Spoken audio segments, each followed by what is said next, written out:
Good evening, participants and delegates. Thank you for joining Shield Connect.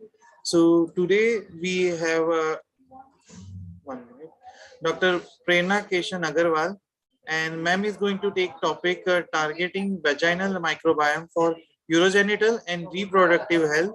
So before we start with this session, let me give a quick introduction of our speaker for the day.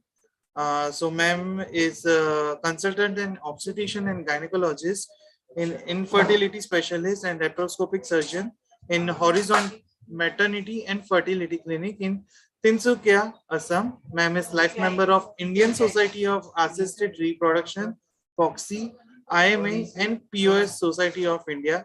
So I welcome you, ma'am, on our platform, and I will hand over the session to you, ma'am. Thank you. So wishing you all a very warm good evening, and I'm immensely honored to be a part of this wonderful session today, and take this opportunity to throw some light on this very important topic in today's era, targeting vaginal microbiome for urogenital and reproductive health. So as we all know, as we are heading into an endemic of infertility and bad obstetric history, so we need to very much understand this particular topic in detail. As far as the introduction is concerned, the human commensal microbiome, referred to as the other human genome, coexisted and evolved with the human genome to maintain human health. Microbial dysbiosis and invasion of pathogens can lead to disease and even threaten human life. And the vaginal microbiota plays a pivotal role in maintaining the physiological homeostasis of the environment and protects from the colonization by opportunistic pathogens. The diversity of the microflora in the female reproductive tract is affected by various drugs, as well as changes in the environment and the host hormone levels and immune system. If we consider what is microbiota, it is the ecological communities of commensal symbiotic and pathogenic organisms found on multicellular organisms, and it can be a good and bad combination of microorganisms, and the good ones keeps the bad ones under control. They can be oral, skin, gut, and vaginal specific strains. So what is the healthy vaginal ecosystem? If we let them reveal this, is a dynamic equilibrium that exists between the epithelium and the normal colonizing organisms, mostly the lactobacilli, and the local secretory and cellular immune factors, and the vaginal pH is maintained to acidic, that is 3.8 to 4.2.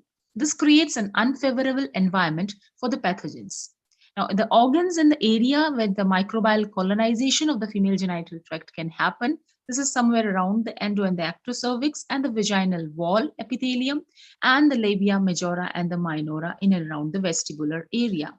So the normal vaginal flora is something which comprises of the lactobacilli, which are gram-positive rods. They excrete hydrogen peroxide and are present in 100% of women with the normal flora and affects adherence of epithelial cells and protects against bacterial and candidal infections. If we talk about the facultative organisms present around there, they are the diphtheroids, the coagulase negative staph, streptococci, E. coli, ureaplasma ureolyticum, and the mycoplasma hominis. If the normal vaginal flora protective role is discussed, we need to understand that it's the estrogen and the increased epithelial glycogen along with the lactobacilli, which produces the lactic acid and maintains the acidic pH, is what is the protective mechanism. And the abnormal pH, which is over 4.2, that is alkaline, can be because of aggravating factors like trauma, low estrogen, menstruation, and alkaline seminal fluid. This alters the vaginal ecosystem and causes an epithelial disformation, and the pathogenic organisms can convey. Now, the lactobacillus dominance and low vaginal pH is unique to humans so far. So many studies have been conducted about it. If we talk about maintaining the vaginal homeostasis, it is the beneficial microorganism, as we all know, the lactobacillus, which is maintaining the vaginal homeostasis, maintaining the acidic pH of the vaginal epithelium. The pH being 3.8 to 4.5 because of the lactic acid produced by this lactobacillus. And lactobacillus also produces peroxide and bacteriocins, which prevents the bacterial growth. The lactobacillus does not allow attaching of bad bacteria, that is the pathogens, to the wall of the vagina by competitive inhibition. So this is a diagrammatic representation of how the lactobacillus helps in preventing pathogenic invasion of the vaginal epithelium.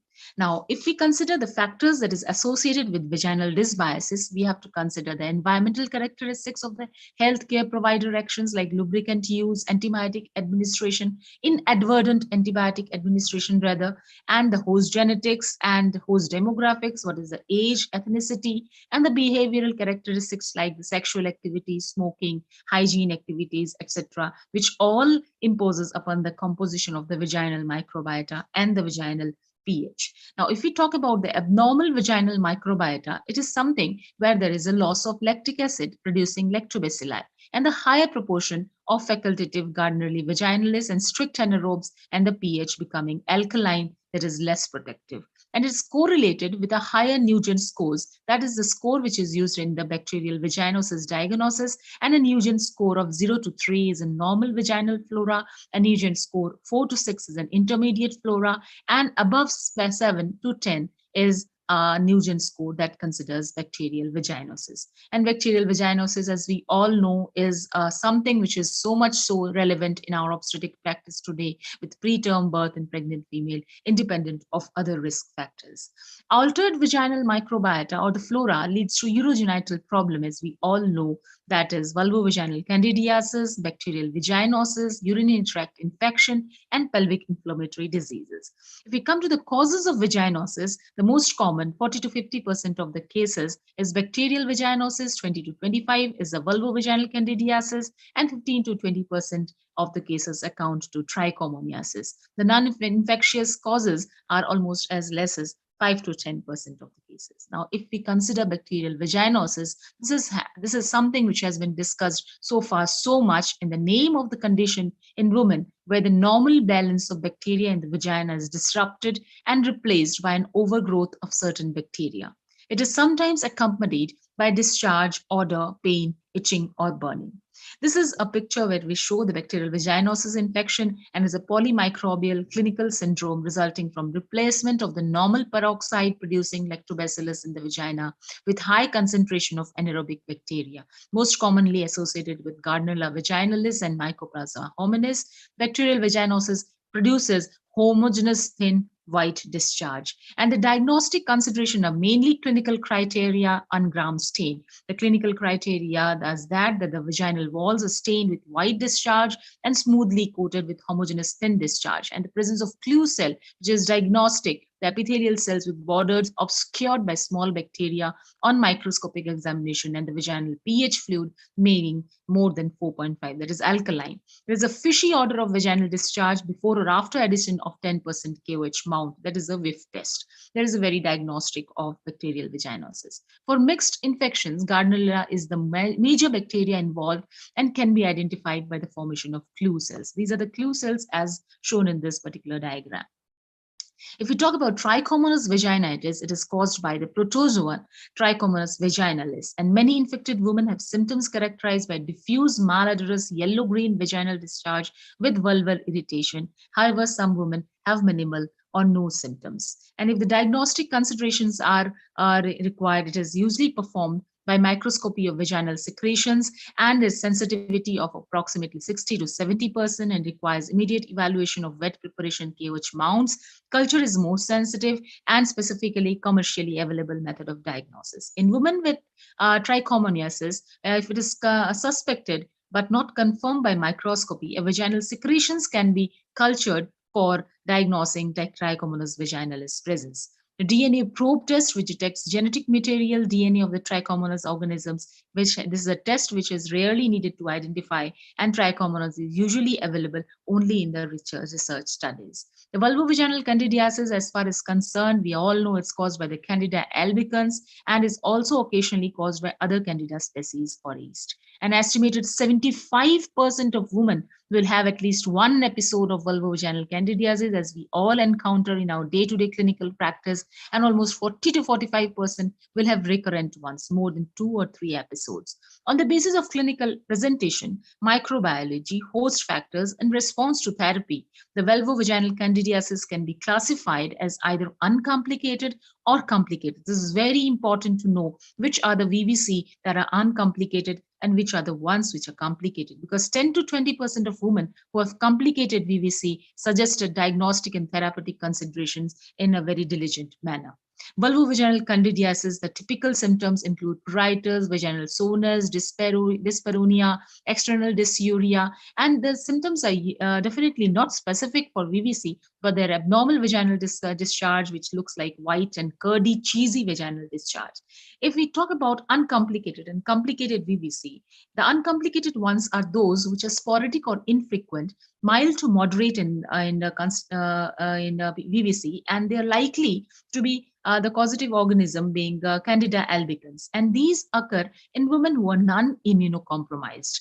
But the complicated VVC, they are recurrent, more than 3 episodes in 12 months. They are severe, they are non-albicans candidiasis, and these are women with uncontrolled diabetes, debilitated female, or other immunosuppressive agents, and those who are pregnant.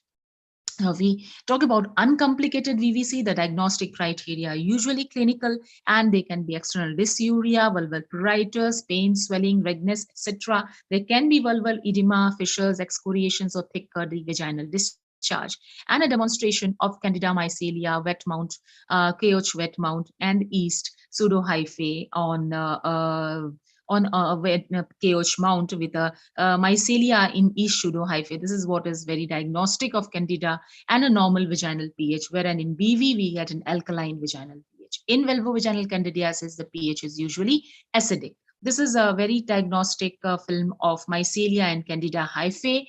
So this is on KH mount. And in case of recurrent infection, a culture must be done. A whiff test has already been mentioned earlier. If we talk about recurrent vaginal bacterial vaginosis, this is something where there are 3 episodes in 12 months, and recurrence associated with prior history of BV, lack of hormonal contraceptive use, and having the same sex partner. This is in these females, this is quite common, and the repetition rates are as high as 30 to 50% within 3 months, as designated as RBV. If the bacterial vaginosis treatment is concerned, it is recommended for the recommended regimes for all non-pregnant female. There's metronidazole orally twice a day for 7 days, or metronidazole gel, that is 0.75%, 1 full applicator, or clindamycin cream, 1 full applicator for 7 days at bedtime. The pregnancy complications that are associated with BV is risk of miscarriage, preterm birth, preterm rupture of membranes, low birth weight, post-abortion endometritis. That is quite common. And the Trichomonas Vaginitis recommended regime, metronidazole 2 gram, orally in a single dose, and the cure rate in treating trichomonas is usually oral metronidazole is 90 to 95%.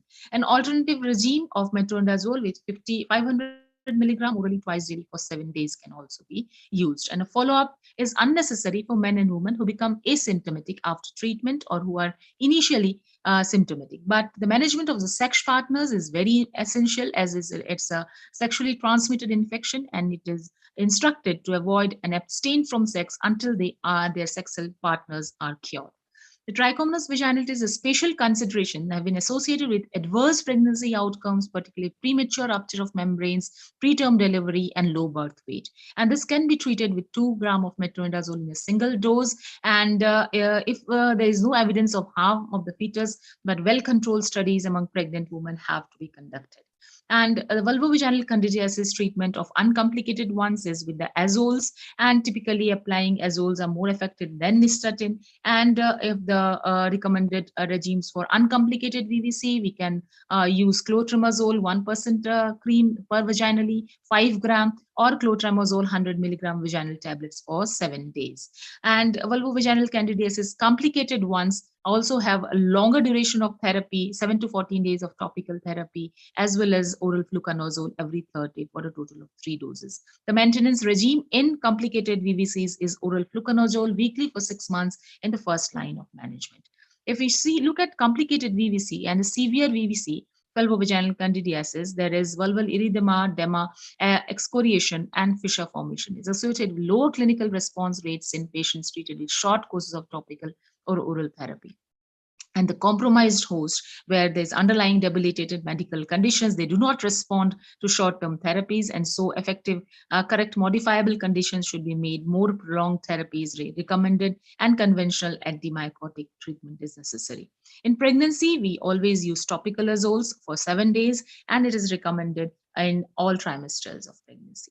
Recommended regimes for RVVC, the recurrent vulvovaginal candidiasis, is the fluconazole 150 milligram orally, 72 hours, 3 doses, followed by fluconazole orally weekly into 6 months. So this is the recommended regime for recurrent vulvovaginal candidiasis. And the role of probiotics, as we all know, is live organisms which, when administered in adequate amounts, confer a health benefit on the host. This is WHO statement. And the main types of microbes, being lactic acid bacteria and the bifidobacterium, are commonly found in fermented foods. Live cultures are usually added. Yogurt and dietary supplements are good sources of such probiotics.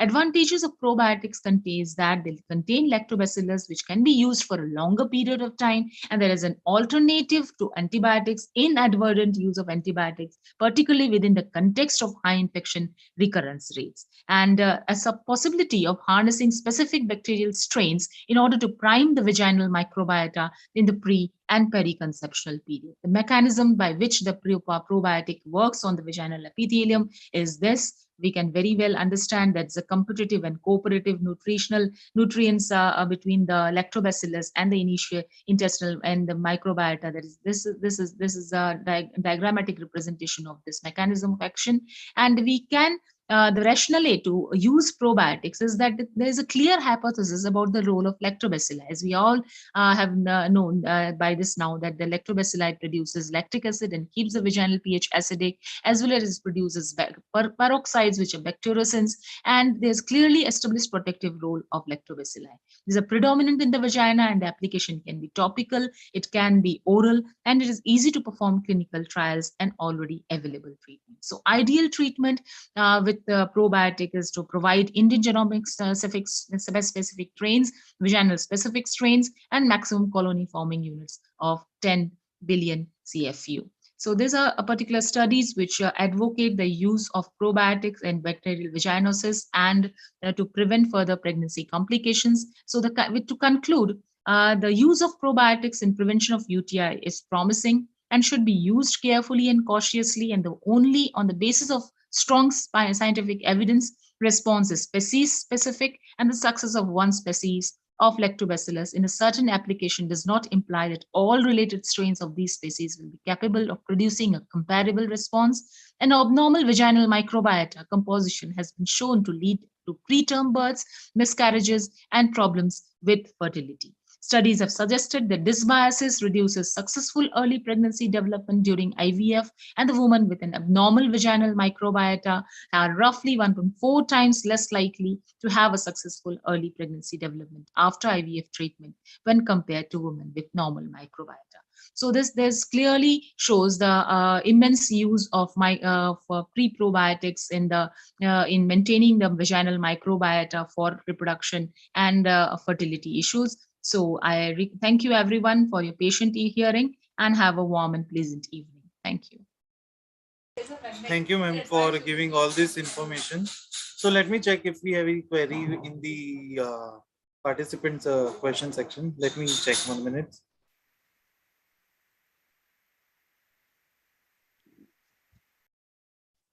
So, ma'am, there is one question. How important is the strains to be used in probiotics, like yes, Indian specific strain? Yes, there is one list of the beneficial bacteria as well as the pathogenic bacteria. So the beneficial bacteria are the may I know whose question is this? No, I cannot get it. Okay.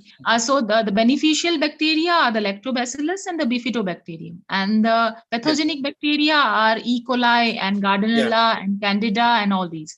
So what we want to actually understand, the vaginal specific strains the Bifidobacterium and the Lactobacilli. These are the two which are vaginal specific strains. And if we get these in the probiotic composition, so this leads to a good response as far as fertility and the reproductive health is concerned. Okay, ma'am. And ma'am, one more question regarding this UTI. So this is question from mine that how much prevalence is there of UTI due to this sexual transmission, See, STDs? UTI in reproductively active females, they have a Yes. very high chance of having UTI because of Yeah. the change in vaginal flora. As we have Yeah. already mentioned, that the sexual stimulus as well as the semen that is falling into the vaginal, the seminal liquid, this is alkaline in nature. And once the female is exposed sexually, she is sexually active, there are high chances of her vaginal pH becoming alkaline. And that itself is a causative factor of having an altered vaginal pH and altered vaginal microbiome. And that will ultimately lead to having a recurrent urinary tract infection. So we can definitely take this up by our initial not recommending her antibiotics, because these antibiotics are going to flush out her normal lactobacilli as well. So what we want to actually adhere upon is that we use less antibiotics and more probiotics, so that her vaginal flora is maintained and she can take care of the infection ongoing if there is any on her own. Her body harbors the lactobacilli in a good quantity, so that whenever she is exposed sexually to any seminal fluid and her vaginal pH goes alkaline, she can handle it with the amount of probiotics she is taking. Okay. Ma'am, one more thing that if alternate method is used like peri-wash, can it be used? I don't get you. Peri-wash. Perennial washes. Perennial washes, yes. See, perennial washes will give you a feel of hygiene, and definitely they are good if in case where soap is used. Okay, soap has got hard and caustic chemicals which are not good for the inner perineal area. But see, the oral microbiome, oral replacement of vaginal microbiome, or the oral replacement of probiotics, as well as the topical replacement of probiotics, will definitely have an higher concentrations, and the perineal washes cannot actually substitute the oral probiotics, right? They can be used in conjunct. They can be used in conjunct, but they cannot be a substitute. So I cannot see more questions, ma'am. And thank you so much for giving your time with us on Shield Connect. And we would like to have more sessions with you in future, ma'am. Okay, thank you. Thank you. So we can leave. Bye, ma'am. Thank you. Thank you. Can I have a pleasant evening? Bye-bye. Bye. Thank you, madam.